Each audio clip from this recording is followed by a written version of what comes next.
Hi, this is Residential Real Estate with Leif Dayberry.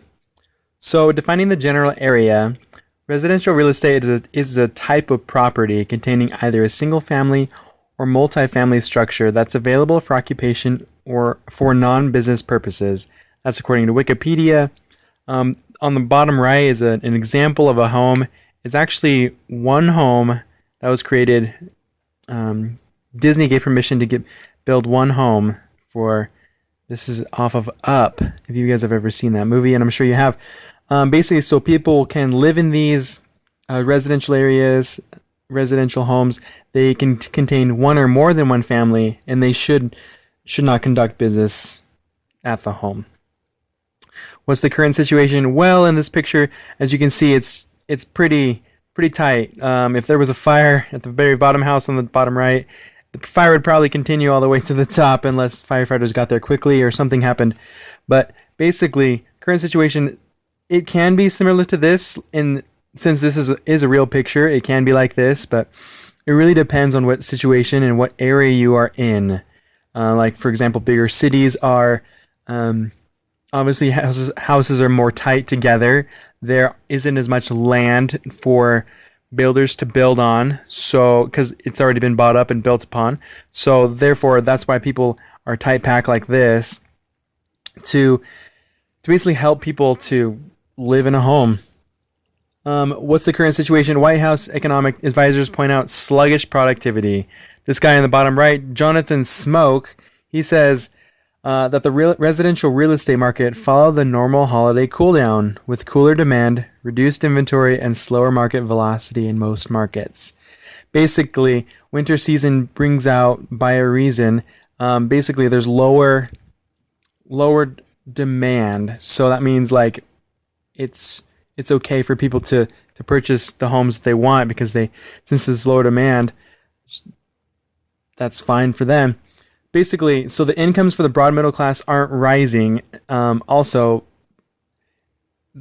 because of this, basically, the land use restrictions are the reason why. And people have been wondering why, and that's just what one source found. Future possibilities will probably return to normal, it says Realtor.com.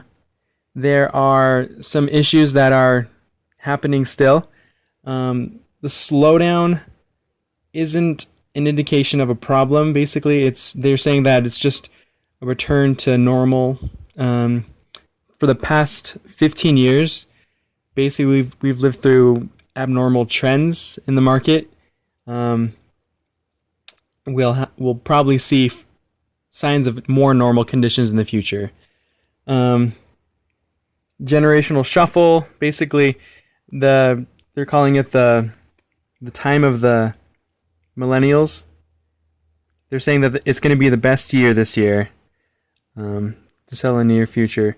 Hopefully builders will focus upon more affordable homes. We've already seen a decline, it says, in new home prices for new contracts signed this fall. So that's a good thing that builders are focusing upon more affordable homes. Higher mortgage rates will affect higher cost markets the most, and already unaffordable rents will go up more than home prices. It's pretty impressive to see the home prices. More than 85% of U.S. markets have rents that exceed 30% of the income of renting households. So that's pretty impressive. That's not good, actually. Also, rents are accelerating at a more rapid pace than home prices, which are pretty moderate, actually. And other observations, currently, today in Rexburg, there are 178 resale and new homes that are available on Shirlea. Average listing price is $224,661 for the week, ending just January 6th of this year. And that's an increase of 1.7%, or about 3,600 compared to the prior week. And as you can see, the community info is found on the bottom. And that is it. Thank you.